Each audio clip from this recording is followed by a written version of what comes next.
날씨가 매우 화창하고 단풍 구경을 많이 가는 것 같아요.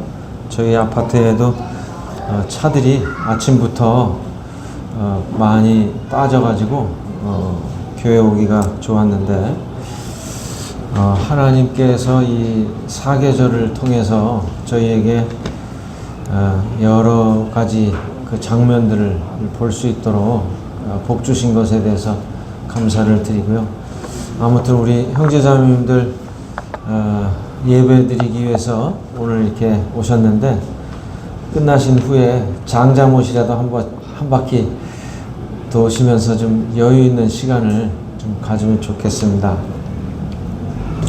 지난 시간에 저희들이 그리스도의 이 초림과 재림에 관한 말씀들을 찾아보면서 우리 주님의 이 재림을 그리스도인들에게 있어서 어떤 의미를 가져다 주는가 하는 사실들을 좀 살펴보았습니다.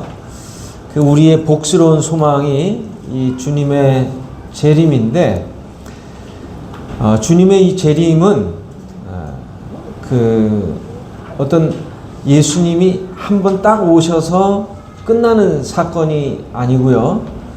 어떻게 보면 긴 시간 동안에 걸쳐서 우리 주님의 이 재림을 생각해 봐야 하는 이 문제라고 하는 겁니다.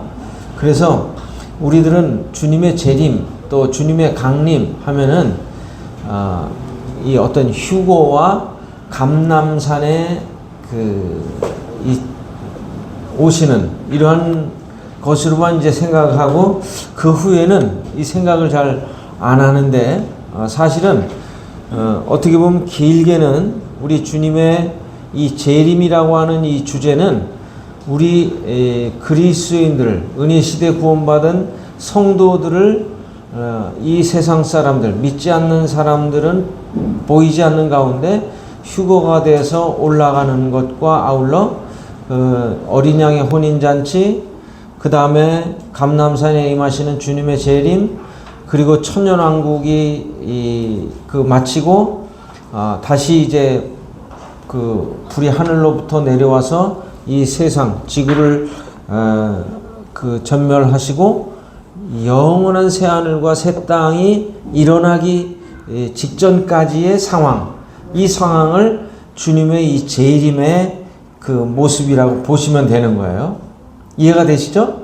그래서 우리들은 주님이 재림하신다 그러면은 우리를 데리러 오시는 거 하고 이 땅에 오셔서 천년왕국을 다스리기 위해서 오시는 거 이렇게만 단편적으로 생각을 하는데 그것이 아니라 이런 긴 기간 동안 우리 주님의 이 재림에 관한 주제가 성경에서 말씀하시고 있고 성경의 여러 구절들이 어떤 말씀들은 우리 구원받은 성도들을 데리러 오실 때에 하시는 말씀이고 어떤 말씀들은 감람산에 이 천년왕국을 이루시기 위해서 오시는 그 말씀이고 어떤 말씀은 또 천년왕국이 끝난 후 끝날 무렵에 이 주님이 다시 오시는 이러한 것들에 대한 말씀인데 이런 것들을 잘 저희들이 구분을 할 줄 알아야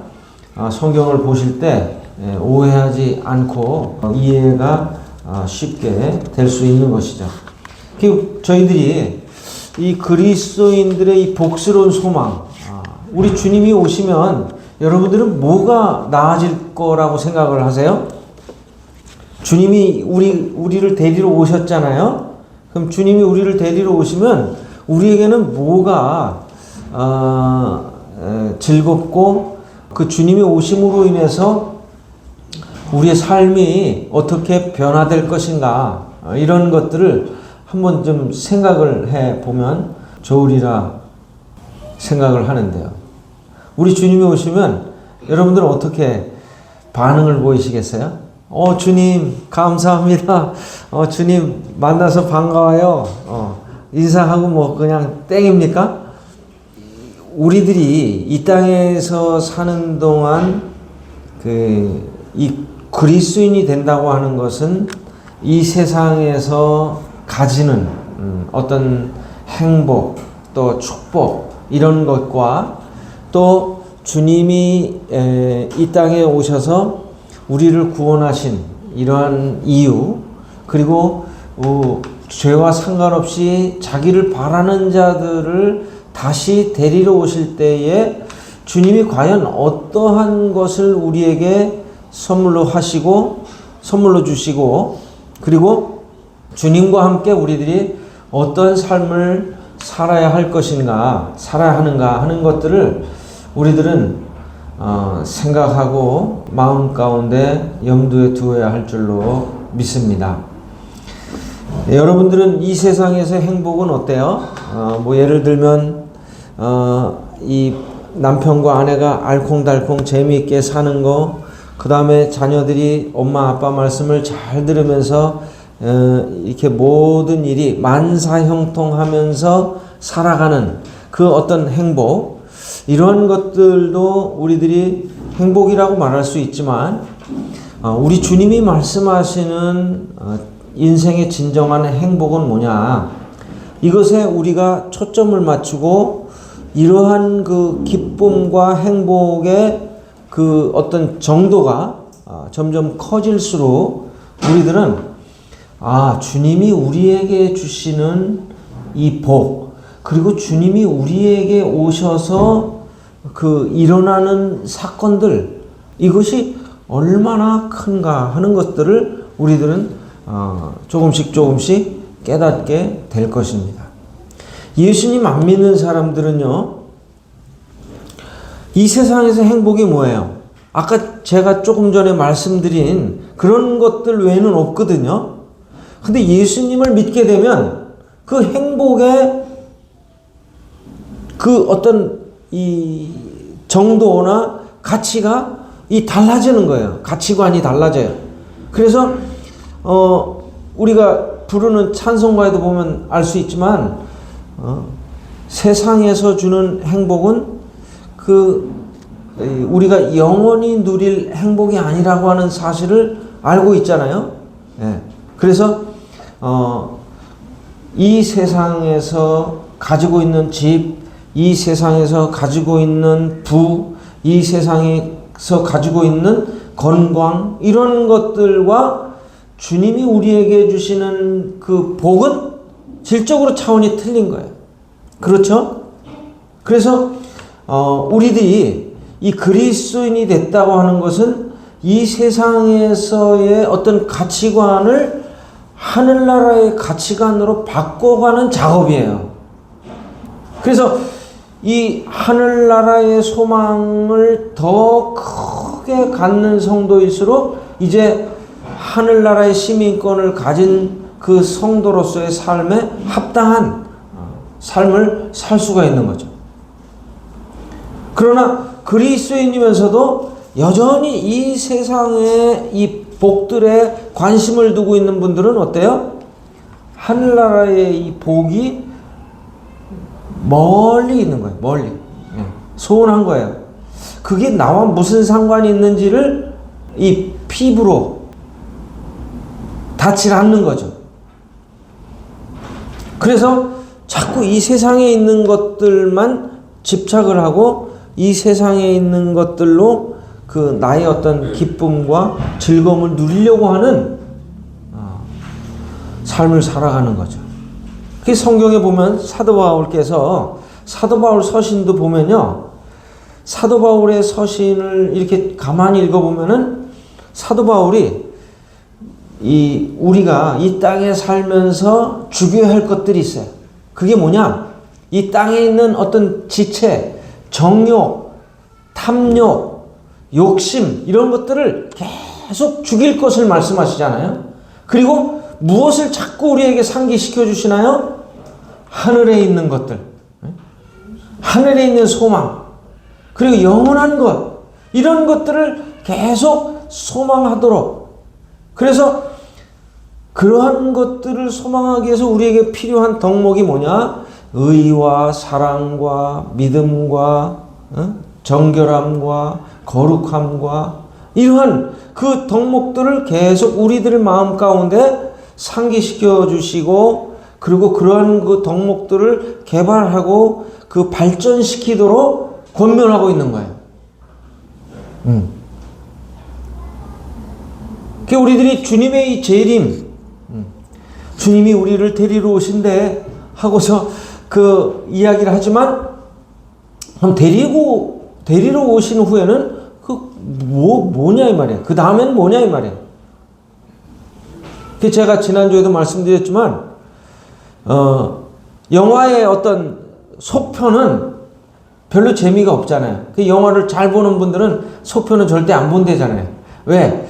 전편보다 속편이 아무런 그 흥미가 없어요. 근데 성경에 보면 우리 주님의 이 재림의 그 어떤 내용들은 정말 그 어떻게 보면 우리가 생각한 그 이상으로, 상상한 그 이상으로 하나님께서 우리를 위하여 준비하신 그 놀라운 그 영생의 풍성함은 이루 말할 수가 없는 거예요. 그래서 저희가 성경을 공부할 때 보면 이 두 가지 큰 신학적 흐름이 있어요. 그게 뭐냐면, 한 가지는 이 아담이 범죄하고 나서 하나님께서 인류를 구원하시는 이 구원의 역사로 보는 그런 관점이 있어요. 그걸 이제 언약신학이라고 하는데, 그래서 이 점점 구원받는 수가 늘어나서 마지막 이 멸망의 그 어떤 그 시기까지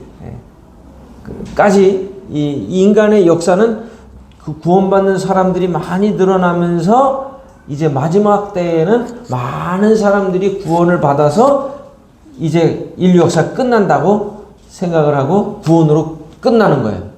그런데 우리가 믿는 이 신앙은, 우리가 믿는 이 추구하는 바는 뭐냐면, 이렇게 이러한 그 구원의 이 경륜이 점점 진보되는 것에 대해서 동의하지만, 마지막은 구원으로 끝나는 게 아니라 구원을 받고 난 모든 성도들이 하나님께 영광을 돌리면서 그 하나님의 영광이 찬란하게 그 영원한 그 세계로 이제 이어지는 이것으로 이제 끝나는 거예요. 그래서 우리가 이제 이 성경을 보게 될 때 하나님의 영광 이런 것들이 많이 등장을 하는데, 우리 주님의 이 강림도 한 4단계 정도 나눌 수가 있어요. 그래서 오늘 그 시간이 되는 데까지 말씀을 좀 드리도록 할 텐데, 우리 주님의 이 재림의 단계는 처음에 시작이에요, 시작. 언제 주님이 이제 강림하시는가? 이것을 이제 우리들이 생각해 볼 수 있는데, 초림은 2000년 전에 끝났잖아요. 주님 다시 가셨어요, 하늘나라. 그리고 이제 다시 오신다고 말씀하시는 이 주님의 이 강림은 이제 coming이라고 이제 영어 성경에 보면 나오는데, 이 강림이라고 하는 것은 그 임재 또는 함께 강림함, 이런 뜻을 내포하고 있어요. 그래서 우리 주님이 이 재림이라고 하는 이 표현 속에 일정한 이 4가지의 이 단계가 있다고 하는 사실을 우리들이 살펴보면 좋겠는데, 우리 주님이 이제 예를 들면 이 주님이 갈릴리에 오셨잖아요. 이 갈릴리에 오셨을 때에 그 갈릴리에 오셨다 했을 때 이 말하는 의미는 뭐냐면, 갈릴리에 오신 그 어떤 시간만 말씀드리는 게 아니라 갈릴리에 오셔서 많은 병자를 고치시고 말씀을 전하시고, 그리고 그 제자들과 함께 한 시간, 그 모든 그 어떤 전체적 그 시간을 아우르는 거죠. 갈릴리에 오셨다고 하는 것은. 그래서 갈릴리에서 걸어 다니시면서 행하신 일, 또 사역하신 일, 이런 모든 것들이 그 갈릴리에 오셨다고 하는 그 말 속에 다 포함이 되어 있듯이, 주님의 이 강림도 아까 말씀드린 대로 휴거와 어린 양의 혼인잔치와 그리고 천년왕국, 그리고 이제 천년왕국 말미에 이 사탄이 이 세상을 미혹해서 하나님을 대적할 때 하늘로 불이 내려와 그 사탄과 그의 추종 세력들을 멸망하시고 영원한 새하늘과 새 땅을 이제 시작하시는 그 모든 전 과정이 포함되어 있는 거예요. 그래서 시작은 언제부터냐? 우리 그리스도의 강림의 시작은 어제부터예요? 휴거예요, 휴거. 주님이 이제 우리를 데리러 오시는데 이 휴거는 성경에 이제 데살로니가 전서 4장에 나타나 있는데 우리 주님이 하늘로 그 천사장의 소리와 하나님의 나팔로 친히 하늘로 쫓아 강림하실 때에 이 성도들이 이 낚아채임을 받듯이 이 끌어올림을 받는 거예요. 그 이제 이 성경에 휴거라는 단어는 없지만 끌어올림을 받는다 할 때 그 끌어올림을 받는 그 단어가 이 낚아채듯이 이렇게 휙 가는 거예요. 그 우리가 데살로니가전서 4장 17절을 다시 한번 저희들이 상기하는 의미에서 찾아보겠습니다. 데살로니가전서 4장 17절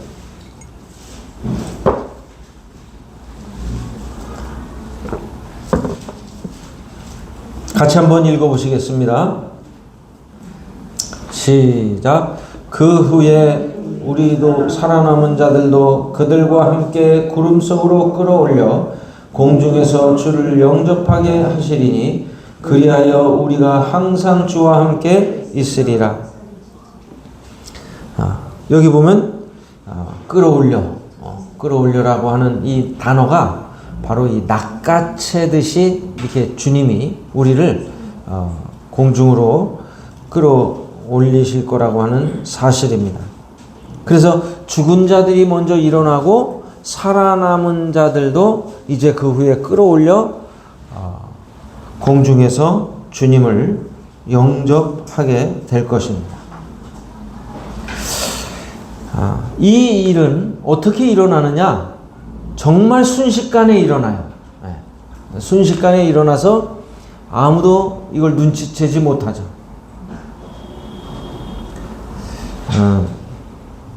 우리 구원받은 성도님들이 때때로 이 주님의 휴거, 주님의 이 공중 강림을 이야기하면 나는 좀 살아있을 때 주님이 오시면 좋겠다. 살아있는 가운데 주님을 맞이하면 좋겠다. 이런 소원을 많이 얘기를 하시는데 여기 보면 누가 먼저예요? 누가 먼저예요? 살아남은 사람들이 먼저가 아니라 죽은 자들이 먼저 일어나는 거예요. 근데 죽은 자들이 먼저 일어나고 살아남은 우리들도 끌어올리는데 이 시간적 간격은 사실 그렇게 길지 않을 거예요. 죽은 자들이 끌어올린 다음에 살아남은 자들도 어떻게 보면 그 어떤 차이가 뭐 1초 내지 0점 몇 초 뭐 이렇게 될 거예요. 그래서 우리들은 어떤 인간적인 관점에서 우리 주님의 이 강림을 바라볼 것이 아니라 주님이 우리를 데리러 오신다고 하는 이 면에 초점을 맞추고 이러한 그 주님의 강림은 우리들에게 소망으로 다가오게 된다고 하는 사실입니다. 그래서 여기 데살로니가전서 4장 13절로부터 18절까지를 쭉 읽어보면은 이 소망 없는 다른 이와 같이 슬퍼하지 않게 하기 위해서 우리 주님이 주의 공중 강림을 말씀하신 거예요. 여러분, 소망 없는 다른 이는 누구를 가리키는 걸까요? 소망 없는 다른 이. 이 사람은 주님을 믿지 않는, 주님을 영접하지 아니한 불신자를 말하는 거잖아요.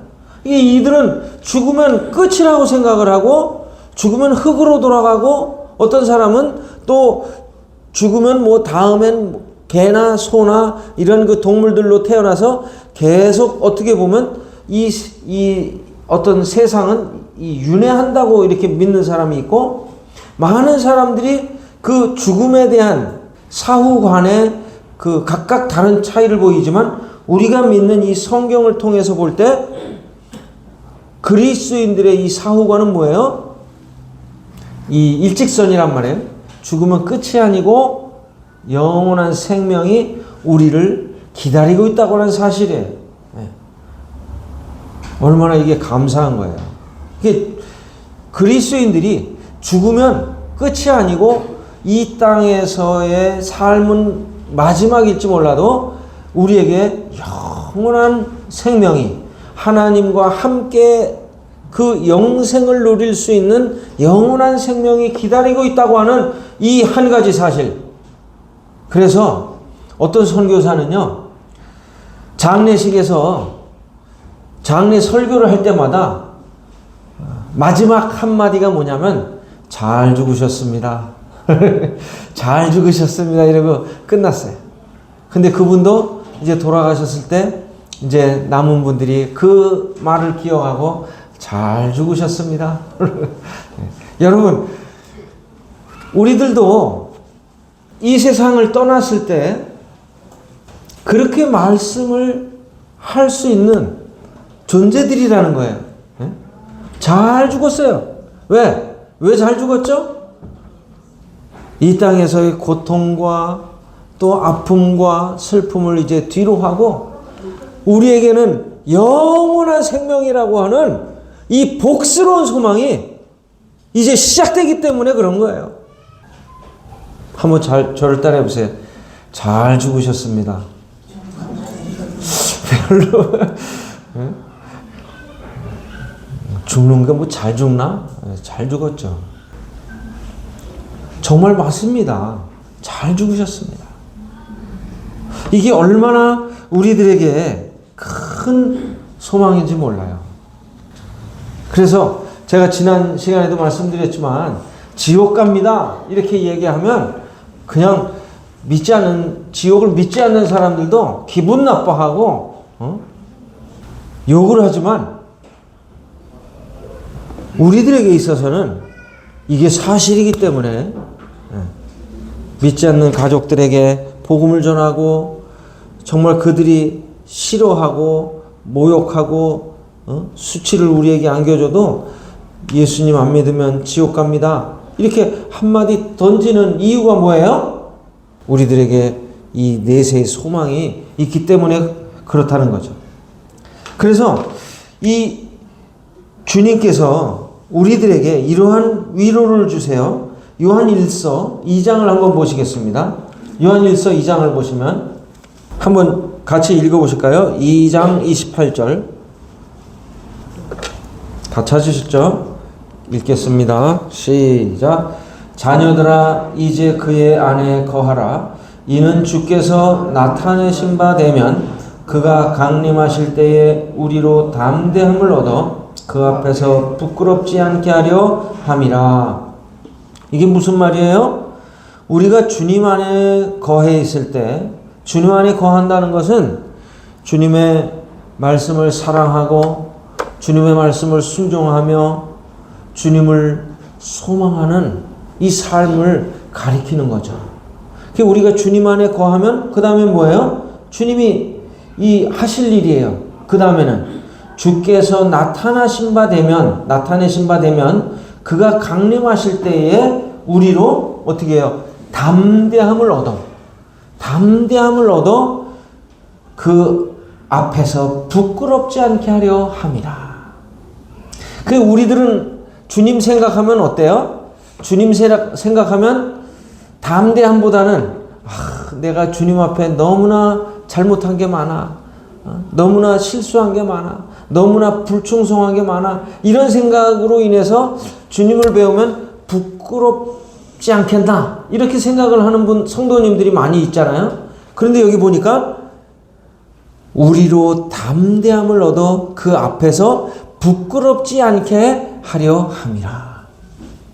근데 우리가 주님이 공중 강림하셨을 때 우리들이 주님을 뵙잖아요. 그러면은 뵙고 나서 어떻게 해요? 우리의 어떤 부끄러움을 생각하는 게 아니라 우리를 구원하신 그 주님으로 말미암아 우리를 데려오신 주님으로 말미암아 기뻐하고 즐거워하고 감사하고 하나님께 영광을 돌리는 우리 주님이 그렇게 하신다는 거예요. 그래서 이 휴거를 가리키는 이 구절들이 많이 있는데 야고보서 5장 7절 8절 말씀이나 또 고린도전서 15장 51절로 54절, 또 빌립보서 3장 20절 21절, 이런 그 여러 구절들이 이 주님이 공중에 강림하실 때 주님을 배움는 이 구절들을 가리키고 있어요. 그 다음에 그리스도께서 이제 강림하시기 시작하시면 그 다음에 뭐가 있어요? 그 과정이 있겠죠. 어떤 과정이에요? 둘째 이 단계인 이 그리스도의 강림의 과정에는 그 신자들이 이 땅에 살면서 주님을 사랑하고 주님께 충성하고 주님을 위해서 헌신하고 봉사한 모든 것들에 대한 그 주님이 상급을 주실 것을 말씀하신다고 말씀드렸잖아요. 그래서 그게 어떻게 말하고 있냐면 그리스도의 심판 때, 그리고 계시록에 보면 어린 양의 혼인잔치, 이렇게 말씀하시고 있어요. 그 여기 데살로니가 전서 2장 19절을 한번 보시겠습니다. 데살로니가 전서 2장 19절 한번 같이 읽어보실게요. 이 말씀도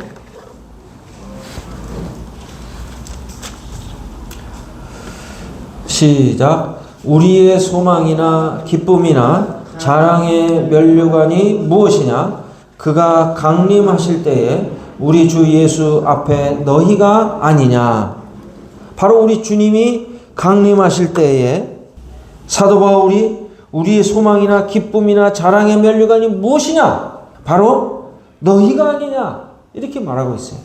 그러니까 우리들이 주님이 강림하셔서 어린 양의 혼인잔치가 베풀어질 때에 구원받은 성도들이 이 땅에 살면서 행한 모든 수고와 헌신과 주님을 사랑한 그 사랑의 행위가 주님 앞에 낱낱이 드러나서 주님께서 거기에 대한 상급과 보상을 주실 것을 말씀하시고 있는 거예요. 여러분, 이 사실이 확실한가요?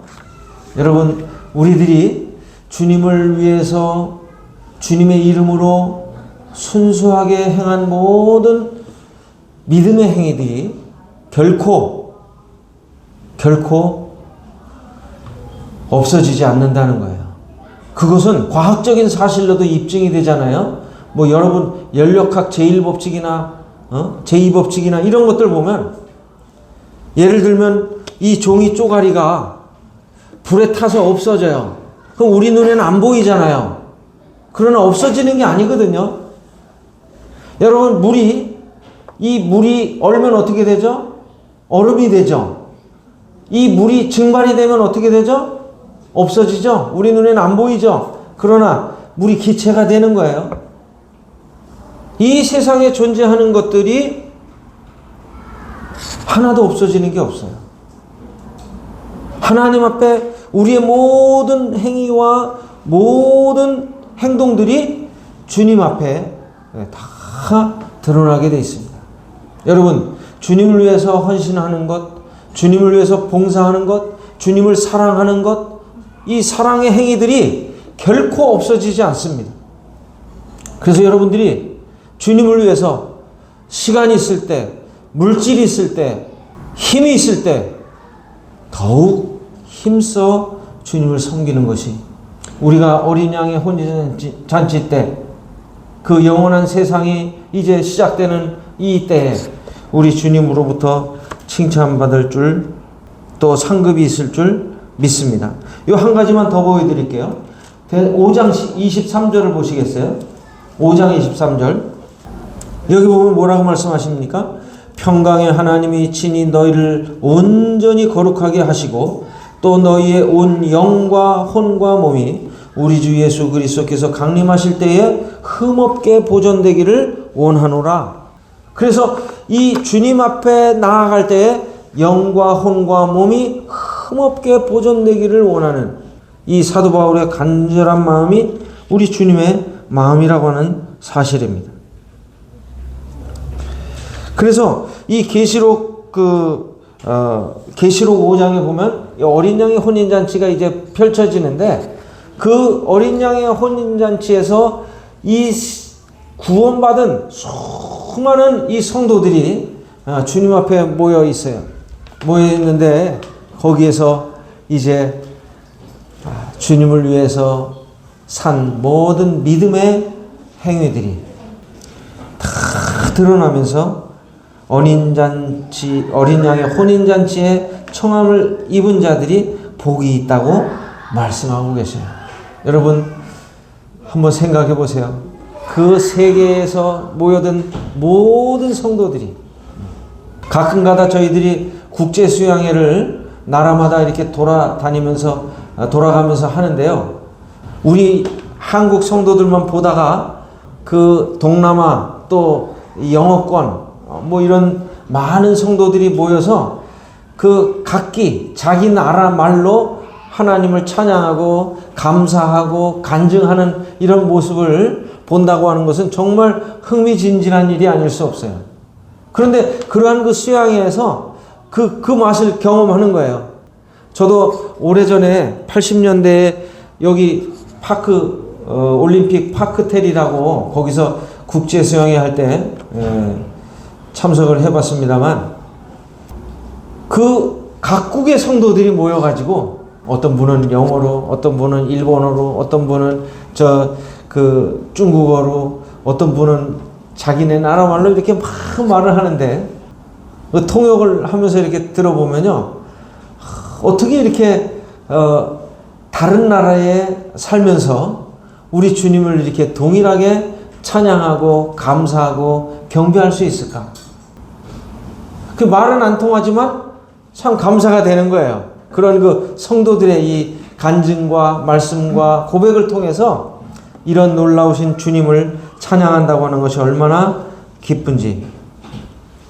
그런데 여러분, 어린 양의 혼인잔치의 시간, 7년이라고 하는 어린 양의 혼인잔치의 시간, 세상은 어떤 일이 벌어진다고요? 세상 어떤 일이 벌어져요? 7년 대환란을 겪는 거예요.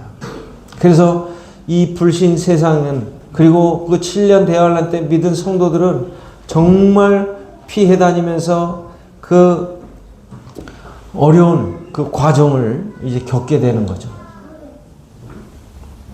그리고 7년 대환란이 끝나면, 또 어린 양의 혼인잔치가 끝나면 이제는 우리 주님이 이 재림을 하신다고 말씀을 하시고 있죠. 그 감람산에. 그래서 이 그리스도의 이 재림은 바로 우리들에게 있어서 어떻게 보면 나타남이 될 거예요.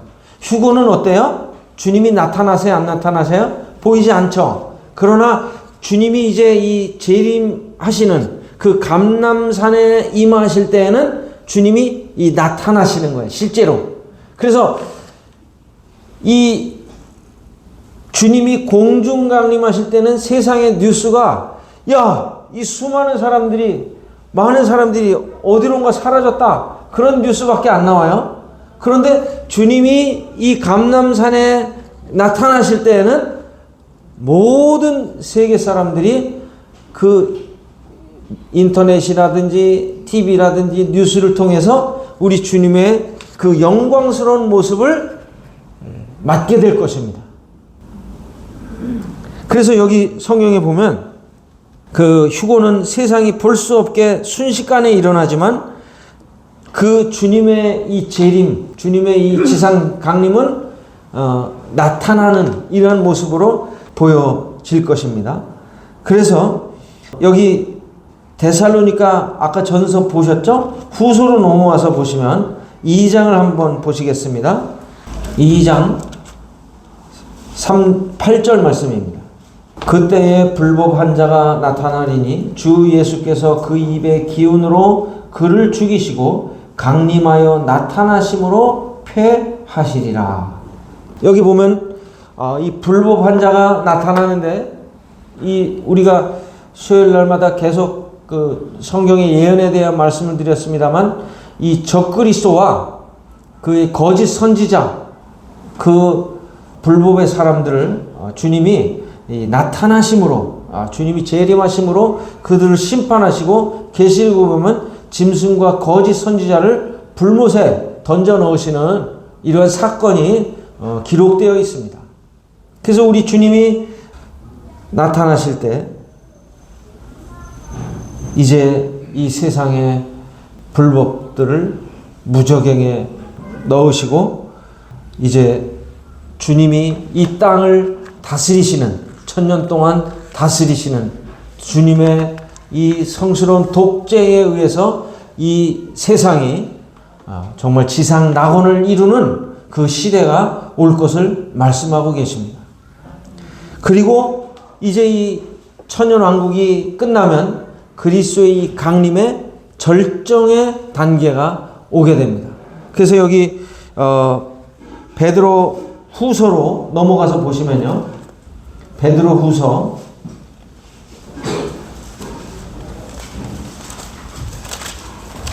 3장 4절.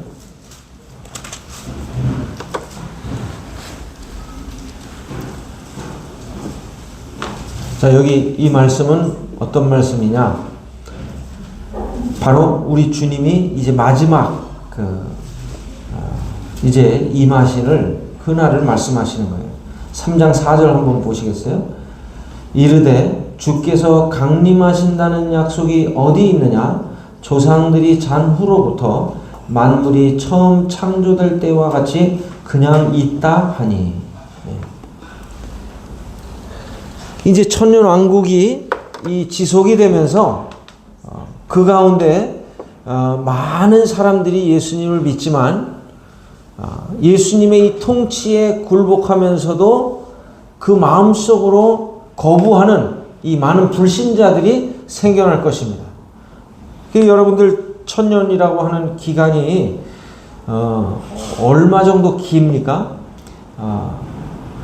우리가 이 현대 시대부터 1000년 전이 고려 시대거든요. 고려, 그 다음에 조선 시대를 거쳐서 지금 이 현대 시대를 살고 있는데, 바로 이 1000년 동안 이 천년왕국 시대에도 많은 이 사람들이 번성하면서 이제 이 주님의 이 통치를 받지만, 주님의 이 통치를 받으면서도 그 죄성은 없어지지 않기 때문에 이 마음속으로 하나님을 거부하는 사람들이 많이 일어나게 되는 것입니다. 오늘날도 그렇죠. 우리 자녀들이 부모의 어떤 권위와 또 그 힘에 의해서 순종을 하지만 나이가 나이가 먹으면 먹을수록 어때요? 반항하고 이 부모를 대할 때 자기 어떤 고집을 세우잖아요. 그와 같이 이 천년왕국 때도 그러한 일들이 생기는 거죠. 이 사람들이 이 주님의 이 통치에 굴복하면서도 그 마음속으로는 이 죄성이 있기 때문에 하나님을 싫어하고 거부하는 이런 것. 그런데 이 천년왕국이 마칠 즈음에 사탄이 천년왕국이 찼을 때 어떻게 돼요? 무저갱에 갇혀 있었던 이 사탄이 풀려나면서 이제 이 땅에 많이 번성한 이 사람들을 미혹해서 하늘에 계신 하나님을 대적합니다. 그런데 그때에 믿지 않는 사람들이 어떤 이야기를 하냐? 이 천년왕국이라고 하는 것이 끝나지 않고 영원히 지속될 걸로 생각하고 주님의 강림하신다는 약속이 어디 있느냐? 이 땅은 옛날부터 지금까지 계속 지속되고 있지 않느냐? 이렇게 이야기를 한다는 거예요. 그러면서 이러한 그 주님의 그 오심에 대한 이 부인 이런 것들이 그 천년왕국 말미에 이루어지면서 주님의 이 말씀을 부인하는 이런 모습을 보게 되죠. 이게 주님의 이 재림 가능성을 부인하면서 이들이 그 조롱하고 주님을 믿는 성도들을 우습게 하는 거죠. 그런데 우리 주님은 이 땅과 하늘을 완전히 멸하시고 이제 새로운 영원한 세계를 베푸실 것을 말씀하시는데, 이러한 그 성경의 말씀들을 우리들이 굳게 믿고 주님을 소망하는 이러한 믿음을 가지고 살아갈 때 우리들은 영원하신 하나님 앞에 기쁨으로 나아갈 줄로 믿습니다. 우리들이 이 땅과 하늘이 이 여호와의 증인 같은 경우는 지속된다고 생각을 해요. 그래서 영원히 살지만 이 땅에서 영원히 산다고 믿어요. 그러나 성경은 이 땅과 하늘을 불사르시고 이제 영원한 새하늘과 새 땅을 준비하고 계신다고 말씀하시거든요. 여기 베드로후서 3장 한번 보세요. 3장 9절 8절부터 13절까지 좀 길지만 제가 한 절 읽고 성도님들이 한 절 읽으시면서 읽어보시고 마무리하겠습니다. 사랑하는 자들아, 주께는 하루가 1000년 같고 1000년이 하루 같다는 이 한 가지를 잊지 말라. 주의 약속은 어떤 이들이 더디다고 생각하는 것이 더딘 것이 아니라 오직 주께서는 너희를 위하여 오래 참사 아무데도 멸망하지 아니하고 다 회개하게 이르기를 원하십니다. 그러나 주의 날이 도둑같이 오리니 그 날에는 하늘이 큰 소리로 떠나가고 물질이 뜨거운 불에 풀어지고 땅과 그 중에 있는 모든 일이 드러나리로다. 이 모든 것이 이렇게 풀어지니 너희가 어떤 사람이 되어야 마땅하나 거룩한 의지와 경건함으로 하나님의 날이 임하기를 바라보고 간절히 사모하라. 그날에 하늘이 불에 타서 풀어지고 물질이 뜨거운 불에 녹아지려니와 우리는 그의 학대로 의가 있는 곳인 새하늘과 새 땅을 바라보고 이것이 성경에서 말씀하시는 사실입니다. 우리들이 이러한 가운데 어떠한 사람이 되어야 마땅하뇨? 라고 하는 이 말씀은 오늘 우리들에게도 적용이 될 수 있고 우리들이 의와 거룩한 행실, 경건함 이런 삶으로 살아가게 될 때 그 거룩하신 하나님을 배울 수 있고 우리들도 주님과 같은 그 형체로 변화돼서 주님과 함께 영원히 사는 이러한 복락을 누릴 것을 성경이 말씀하시고 있습니다. 우리 주님의 이 재림은 주님의 말씀을 믿는 모든 사람들이 바라고 있는 소원이고 소망인데 우리 주님의 오심이 가까운 이러한 때에 주님은 이제 우리를 공중으로 끌어올리시는 그 시점이 순식간에 이루어지고 세상이 알지 못하지만 구원받은 성도들에게는 주님의 그 오심의 징조들을 말씀하고 계세요. 그 징조가 아까도 사회본 형제님이 얘기한 대로 그 이스라엘이라고 하는 나라를 보면 알 수 있고 그리고 이 세상에 일어나는 여러 가지 경제적 상황, 정치적 상황 이런 것들을 우리들이 성경을 주의하여 볼 때 우리 주님의 오심이 매우 가까이 와 있는 것을 성경은 말씀하고 계세요.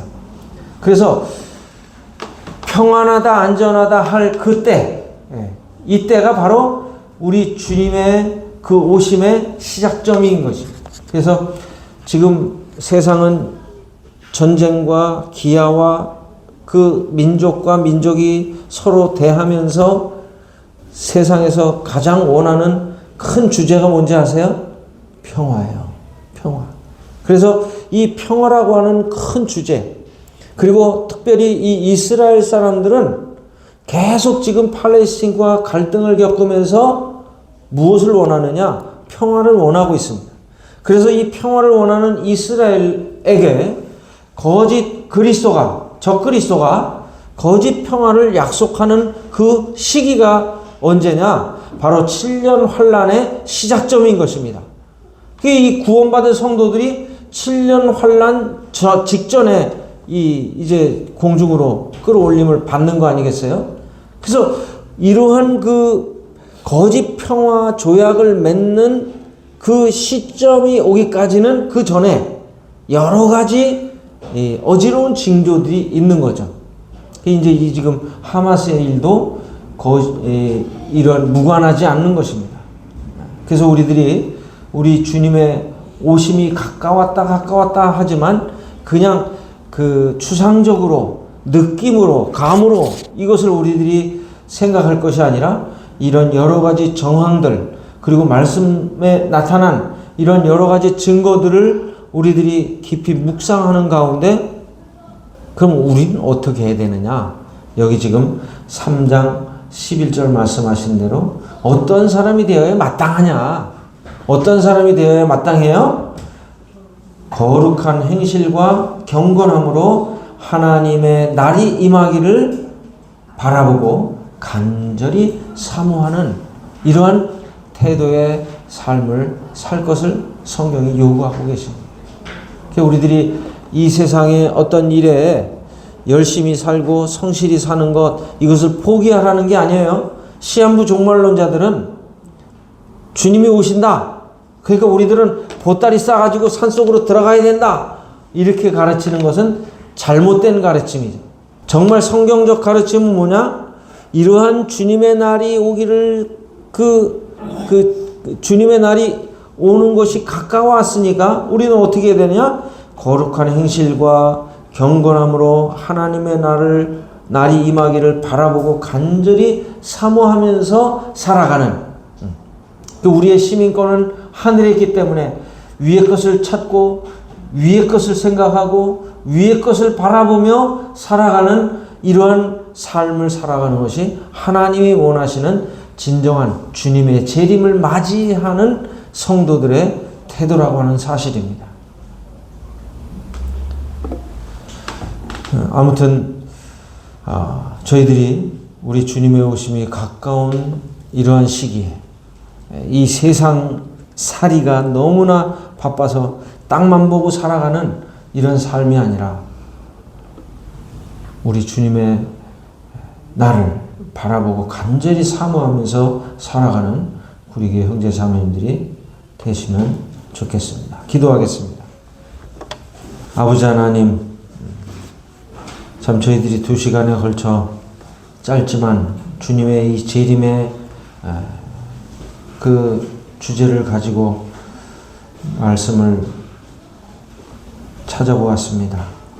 참 저희들이 이러한 주님의 다시 오심의 말씀들을 더 깊이 묵상하고 상고하는 가운데 우리 주님의 날을 바라보고 간절히 사모하며 거룩한 행실과 또 경건함으로 주님 앞에 살아가는 구리교회 형제 자매님들이 되도록 인도하여 주시옵소서. 주님의 손에 온전히 의탁을 드려올 때 저희들을 사랑하시는 주 예수 그리스도의 존귀하신 이름으로 감사하며 기도하였습니다. 아멘. 감사합니다.